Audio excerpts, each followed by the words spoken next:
नमस्कार बच्चों, मैं मोनिका सिंगल अपने YouTube channel smart learning with am single पर आपका फिर से स्वागत करती हूँ। आज मैं ये शिक्षा निर्देशालय दिल्ली की वर्कशीट लेकर आई हूँ हिंदी की, और इसमें हम नया आज भाग पढ़ेंगे बचपन। और यह वर्कशीट आपकी 3 नंबर की है, जो कि 24 सितंबर वीरवार की है, कक्षा छठी की है। यहाँ पर आपको अपना नाम लिखना है। यहाँ पर आपको अपनी हिंदी की टीचर या अपनी क्लास टीचर का नाम लिख सकते हो। और ये वर्कशीट जो है हमारी, इसमें नया पाठ आया है। पाठ का नाम है बचपन और उसका पहला भाग है। तो सबसे पहले आपको ये जान लेना है कि यह पाठ किसने लिखा है। कृष्णा सोबती जी ने लिखा है। और यह पाठ एक संस्मरण है। संस्मरण का मतलब होता है जब हम अपनी यादों को या अपनी बीती बातों को लिखते हैं या किसी को सुनाते हैं, तो वो संस्मरण कहलाता है। मान लीजिए आप अपने बचपन की कुछ बातें अगर वर्तमान में किसी को सुनाते हो, तो वो संस्मरण कहलाएगा। ठीक है, तो चलिए हम पाठ को पढ़ना आरंभ करते हैं। इस पाठ में लेखिका कृष्णा सोबती जी, जो कृष्णा सोबती जी लेखिका हैं, वो क्या कर रही हैं, अपने बचपन की बातों को आप तक पहुंचाना चाहती हैं। जब हम अपनी यादों को या बीती बातों को लिखते हैं या किसी को सुनाते हैं, तो वो क्या कहलाता है, संस्मरण। आओ पाठ को पढ़कर लेखिका के बचपन को जाने, यानी कि कृष्णा सोबती जी को जाने। तो चलिए हम पाठ को पढ़ते हैं। मैं मैं तुम्हें अपने बचपन की ओर ले जाऊंगी। मैं मतलब लेखिका, तुम्हें मतलब आप सब जो पढ़ रहे हैं पाठ को, पाठक लोगों को, ठीक है। लेखिका कहती है कि मैं आप सभी जो पढ़ने वाले हैं, मेरा जो पाठ पढ़ रहे हैं, उनको अपने बचपन की ओर ले जाऊंगी। यानी कि जब हम पाठ को पढ़ेंगे तो आप कल्पना में पहुंच जाओगे और अपने मस्तिष्क में अपने बचपन का एक चित्र आलेख करोगे। ये कहने का मतलब है लेखिका का। मैं तुमसे कुछ इतनी बड़ी हूँ जितनी कि तुम्हारी दादी भी हो सकती है, तुम्हारी नानी भी, बड़ी बुआ भी, या बड़ी मौसी भी। परिवार में सभी लोग मुझे जीजी कहकर पुकारते हैं। यानी कि जो लेखिका है उसकी उम्र जो है वो काफ़ी ज़्यादा है।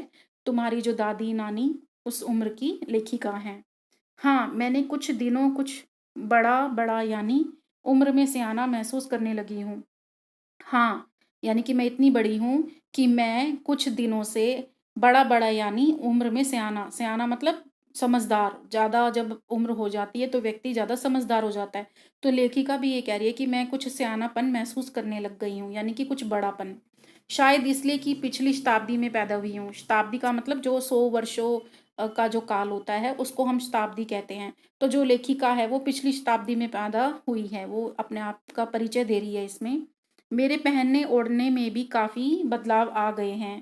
पहले मैं रंग-बिरंगे कपड़े पहनती रहती थी। जब लेखिका जवान थी या बचपन काल में थी, तो लेखिका रंग-बिरंगे कपड़े पहनती हैं और पहनती थी। और वो किस तरह के कपड़े पहनती थी जब वो मतलब जवान थी, जैसे या बचपन में, नीला, जामुनी, ग्रे, काला, चॉकलेटी। नीला यानी कि ब्लू कलर, जामुनी यानी कि बैंगनी कलर, ग्रे सबको पता है, और काला और चॉकलेटी, चॉकलेटी होता है जो चॉकलेट रंग का कलर होता है।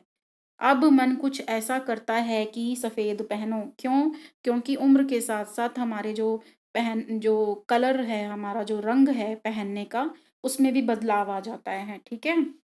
तो लेखिका को लगता है कि वो बुज़ुर्ग हो चुकी है, तो उसे अब इस तरह के रंग नहीं पहनने चाहिए, उसको केवल सफ़ेद रंग पहनने चाहिए।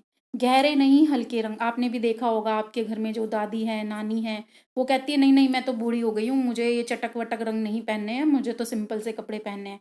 तो आपने भी देखा होगा वो बिल्कुल सिंपल वस्त्र पहनती हैं, साधारण वस्त्र पहनती हैं, हल्के रंग पहनती हैं। आपके जो घर में दादा-दादी या नाना-नानी हैं, और वो सफ़ेद रंग के ज़्यादा जो रंग होते हैं कपड़े के, वो पहनना पसंद करती हैं या करते हैं। मैंने पिछले दशकों से, दशक यानी कि 10 सालों से, शताब्दी मतलब 100 सालों से, और दशक मतलब 10 सालों से, ठीक है? तो लेखिका कहती है मैंने पिछले 10 सालों में तरह-तरह की पोशाकें पहनी हैं। 10 साल का जो समय है उसमें लेखिका ने कई तरह की पोशाकें पहनी हैं। लेखिका ने कहा कि मैंने फ्रॉक भी पहनी है, मैंने निक्कर वॉकर भी पहनी है, स्कर्ट भी पहनी है, लहंगे भी पहने हैं, गरारे भी पहने हैं, लेकिन अब चूड़ीदार और घेरदार कुर्ते, क्योंकि अब लेखिका उम्र से बड़ी हो गई हैं, तो अब लेखिका कहना चाह रही है कि मैंने अब चूड़ीदार और घेरेदार कुर्ते पहनना शुरू कर दिया है। बचपन के कुछ फ्रॉक तो मुझे अभी भी याद हैं। जैसे आप अब अगर अपनी दादी से या नानी से उनके बचपन के बारे में जानना चाहते हो तो वो बताएंगे कि वो बचपन में किस तरह के कपड़े पहनते थे। तो लेखिका भी कहती है कि जब मैं बचपन में थी, मेरा जब बचपन था तो मुझे याद है कि मैंने फ़्रॉक भी पहनी है। ठीक है। हल्की नीली और पीली धारी वाला फ्रॉक। तो लेखिका अपनी फ्रॉक के बारे में बता रही है कि मैं किस तरह की फ्रॉक पहनती थी बचपन में। हल्की नीली, हल्का सा नीला कलर, यानी कि हल्का सा नीला रंग, और पीली धारी वाला फ्रॉक मेरे पास था। जैसे ये आपका फ्रॉक है, इस तरह से हम फ्रॉक को बना लेते हैं। चलो हम फ्रॉक को बना लेते हैं। ये जैसे छोटा सा मैंने फ्रॉक बनाया है इस तरह का। ठीक है। तो ये जो लेखिका हैं वो ये कह रही हैं कि जो उन्होंने फ़्रॉक पहनी है वो नीले रंग की थी, तो ये हमने नीले रंग की बना दी। और इसकी जो पीली धारी वाला फ्रॉक, धारियाँ लगी थी इस फ्रॉक में, वो पीले रंग की थी। ठीक है? समझ में आ रहा है आपको? और गोल कॉलर, कॉलर उसका गोल था, ये जो ये होता है हमारा गोल कॉलर।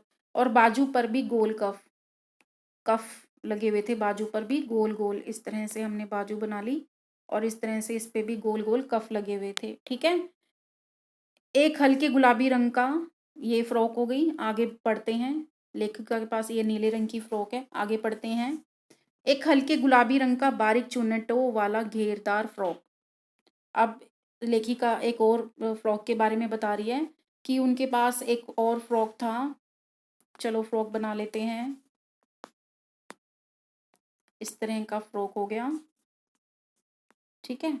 तो लेखिका कह रही है कि उनके पास एक और फ्रॉक था हल्के गुलाबी रंग का, जिस पे बारीक चुन्नटों वाला घेरदार फ्रॉक था। यहाँ पे जो घेरा था वो बारीक चुन्नटों वाला था। और फ्रॉक के नीचे जो है गुलाबी रंग की फ्रिल लगी थी, ये गुलाबी रंग की फ्रिल लगी थी। ठीक है, ऐसे लेखक बता रही है।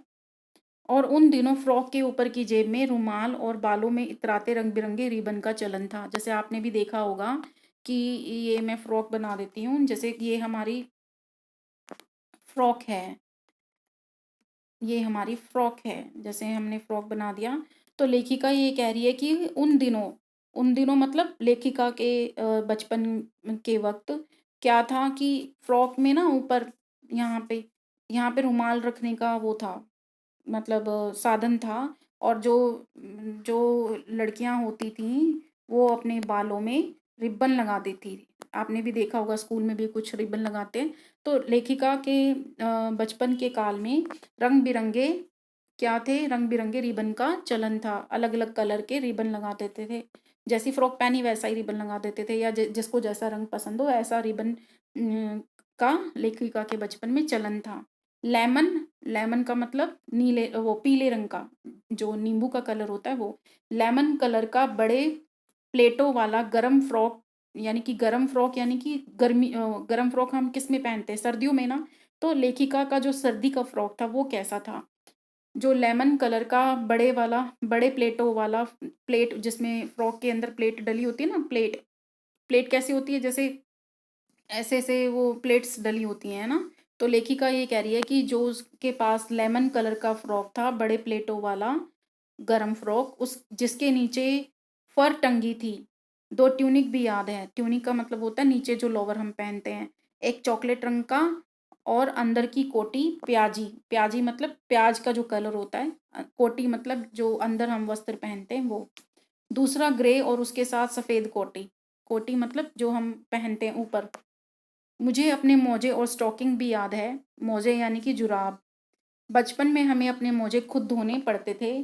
कभी कभी आपको भी पता होगा कि आप अपने मोजे और आपके रुमाल आपको भी धोने पड़ जाते होंगे। कुछ घरों में ऐसा होता है।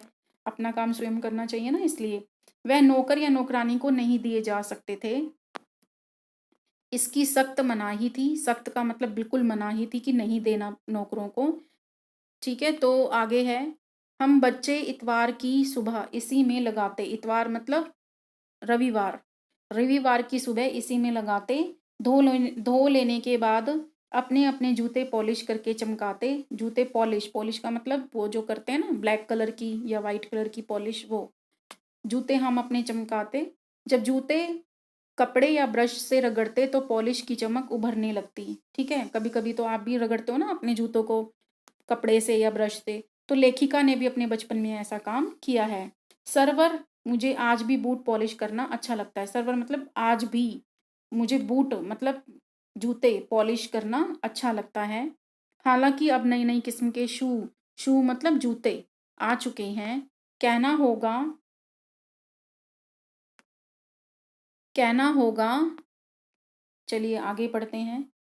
कहना होगा कि ये पहले से कहीं ज़्यादा आरामदेह है। मतलब जो आज के समय में जूते हम लोग पहनते हैं वो पहले के समय से कहीं ज़्यादा आरामदेह है। आरामदेह का मतलब कंफर्टेबल है। ठीक है, जूते पहनना आज के टाइम में हमें नए नए जूते मिलते, उसके साथ ही छालों का इलाज शुरू हो जाता। आपको पता है जब आप कुछ नए जूते पहनते हो तो पीछे से जूते काटने लग जाते हैं ना। तो लेखिका ने अपना वो हादसा बताया है कि जब लेखिका नए नए जूते पहनती थी और लंबी सैर पर निकलती थी तो अपने पास वो रुई रखती थी।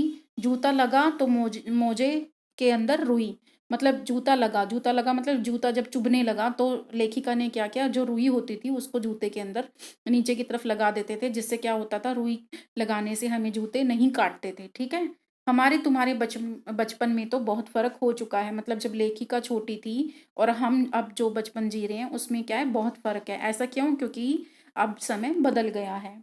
ठीक है, उसके बाद है हम हर शनिश्चर यानी कि हर शनिवार को हम ऑलिव ऑयल का मतलब होता है जैतून का तेल या कस्टर ऑयल हमें पीना पड़ता। यह एक मुश्किल काम था। शनिश्चर को सुबह ही नाक में इसकी गंध आने लगती। मतलब ऑलिव ऑयल का मतलब जैतून का तेल जब हमें पिलाया जाता तो नाक में हमें पहले से ही गंध आने लगती, यानी कि उसकी सुगंध बदबू आने लगती। छोटे शीशे के गिलास जिन पर ठीक खुराक के लिए निशान पड़े रहते हैं, आपने भी देखा होगा, जैसे दवाइयों का जो ढक्कन होता है उस पे लिखा होता है ना 5 ml 10 ml ऐसे। तो लेखिका कह रही है कि जब वो ऑलिव ऑयल और कस्टर्ड ऑयल पीते थे तो छोटे शीशे के गिलास में पीते थे, और जिन पर ठीक खुराक मतलब कितनी पीनी है, 500 ml 1000 ml 5 ml 10 ml ऐसे उन पर निशान लिखे रहते, जिन्हें देख के ही मितली, मितली का मतलब होता है उल्टी, उल्टी होने लगती, वॉमिटिंग जिसे हम कहते हैं आज के टाइम में। मुझे आज भी लगता है कि अगर हम वो न भी पीते तो न भी पीते वह शनिवारी दवा तो कुछ ज़्यादा बिगड़ने वाला नहीं था, सेहत ठीक ही रहती। मतलब लेखिका को ऐसा लगता है कि मेरे लिए वो पीना, जो कस्टर ऑयल और ऑलिव ऑयल का जो हमें खुराक जो पीनी पड़ती थी वो शनिवार को लेनी पड़ती थी, और वो इतनी ज़्यादा भी मतलब ज़रूरी नहीं थी जिससे हमारी सेहत ठीक रहे। कहने का मतलब है कि लेखिका को वो पीना अच्छा नहीं लगता था और उसे ऐसा लगता था कि अगर वो ना भी पीती है कस्टर ऑयल और ऑलिव ऑयल तो भी उसकी सेहत बनी रहती, जो उसे हर शनिवार को पीनी पड़ती थी। ठीक है, चलिए अब नए शब्दों से परिचय करना है। सयाना, सयाना का मतलब होता है समझदार। शताब्दी ये मैं बता चुकी हूँ, 100 वर्षों का समूह। दशक 10 वर्षों का समूह। मितली उल्टी, खुराक दवा, पोशाक कपड़े, ये सब मैं आपको बता चुकी हूँ। आगे है प्रश्न पहला, हम प्रश्न पहले को करेंगे। लेखिका इतवार की सुबह क्या क्या काम करती थी? तो लेखिका सुबह क्या करती थी? इतवार को अपने जूते पॉलिश करती थी, है ना। तो वही हम पढ़ेंगे। यहाँ पे हमें दिया गया है, जैसे अब यहाँ ये बचपन में हमें अपने मोजे खुद ही धोने पड़ते थे, है ना। तो यहाँ पे लिखा हुआ है, हर बच्चे हम बच्चे इतवार की सुबह इसी में लगाते, किस काम में लगाते? अपने मोजे धोने में। तो लेखिका भी क्या करती? अपने मोजे धोती, ठीक है, और धो लेने के बाद अपने जूते भी पॉलिश करती, ठीक है, और जूते पॉलिश करती, और जब जूते वो पॉलिश करती या ब्रश से रगड़ते तो पॉलिश की चमक उभरने लगती। तो ये काम वो हर रविवार को करते थे, लेखिका और बहुत सारे बच्चे। हम बच्चे यहाँ पर यही है, लेखिका के साथ जो अन्य बच्चे हैं वो भी इस कार्य को हर रविवार को करते। क्या करते? एक तो अपने मोजे धोते और अपने जूते पॉलिश करते। ठीक है, तो आप यहाँ पे यही लिखेंगे कि लेखिका हर रविवार की सुबह क्या क्या काम करती थी। एक तो वो अपने मोजे धोती थी और अपने जूते पॉलिश करती थी। पाठ में अंग्रेजी शब्दों का प्रयोग हुआ है, जैसे ग्रे, चॉकलेट आदि। पाठ में आए अंग्रेजी शब्दों को छांट कर लिखिए। तो बहुत सारे यहाँ पर आपको मिल जाएंगे, बहुत सारे। जैसे जैसे यहाँ पे लिखा हुआ है बूट, है ना, बूट, शूज, पॉलिश, ये इंग्लिश का वर्ड है, ठीक है। और और भी अगर हम नीचे जाएं तो ऑलिव ऑयल ये इंग्लिश का है, कस्टर्ड ऑयल ये भी इंग्लिश का है, ठीक है। और बहुत सारे हैं, पॉलिश बूट और शूज़ और ट्यूनिक ये भी इंग्लिश का वर्ड है, ग्रे, है ना। और बहुत सारे हैं, जब आप पढ़ेंगे तो आपको ये मिल जाएंगे, ठीक है। चलिए अब हम अगला प्रश्न देख लेते हैं। अगला प्रश्न है कि लेखिका ने पिछले दशकों में किस किस तरह की पोशाकें पहनी। तो लेखिका ने पिछले दशकों में किस किस तरह की पोशाकें पहनी, ये अब यहाँ पे है। पहले लेखिका ने फ्रॉक पहनी, फिर निकर वॉकर पहनी, स्कर्ट पहनी, लहंगे, गरारे, अब चूड़ीदार और घेरेदार कुर्ते। मतलब पिछले दशकों में बताना है तो आपका सिर्फ यहाँ से लेके यहाँ तक आएगा, ठीक है। क्योंकि अब का दशक है ये, तो जो चूड़ीदार और घेरेदार कुर्ते उन्होंने पहना है। लेकिन पहले वो क्या पहनती थी, फ्रॉक, निकर वॉकर, स्कर्ट, लहंगे, गरारे, ठीक है। और भी लिख सकते हैं, इतना ही बहुत है लेकिन, ठीक है, आप इतना ही लिख लीजिए। आगे है,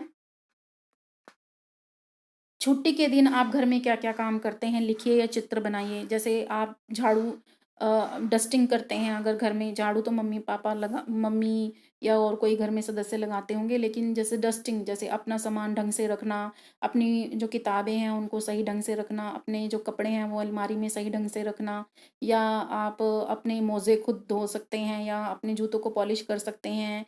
और मतलब जो भी आपका काम है छुट्टियों में, जो भी आप करते हो छुट्टी के दिन, वो सब आपको लिखना है और वहाँ पे चित्र भी बनाना है, ठीक है। चित्र बनाइए या लिखिए, मतलब दोनों में से कोई एक काम करना है। तो दार प्रत्यय लगाकर शब्द बनाना है, जैसे घेरदार, घेर जमादार, चूड़ीदार, जमादार, जैसे पहरेदार, पहरे जमादार, पहरेदार, ठीक है, पहरेदार होगा यह, पहरेदार। समझदार, समझ जमादार, ठीक है, समझ जमादार, समझदार, है ना, समझदार।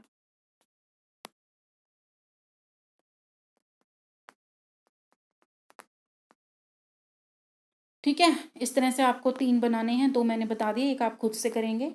तो उम्मीद करती हूँ ये आपको आज की जो वर्कशीट है बचपन, ये बहुत अच्छी लगी होगी और इस वर्कशीट को पढ़ते हुए आपको अपने कपड़ों की भी याद आ गई होगी कि मैं किस तरह के कपड़े पहनती हूँ और लेखिका किस तरह के कपड़े पहनती थी। तो ये हमने एक तुलना देखनी है और वर्तमान समय में और जो हमारा बीता हुआ समय है उसमें भी एक तुलना की गई है कि उसमें कितना अंतर आ गया है। अगली नई वर्कशीट के लिए आपको क्या करना है, आपको फिर से वही काम करना है, आपको मेरे चैनल को लाइक, सब्सक्राइब, शेयर और कमेंट करना है अगर आपको कोई भी प्रॉब्लम आती है। तब तक के लिए आप खुश रहें, आप स्वस्थ रहें और अपनी पढ़ाई सही ढंग से करते रहें। धन्यवाद बच्चों।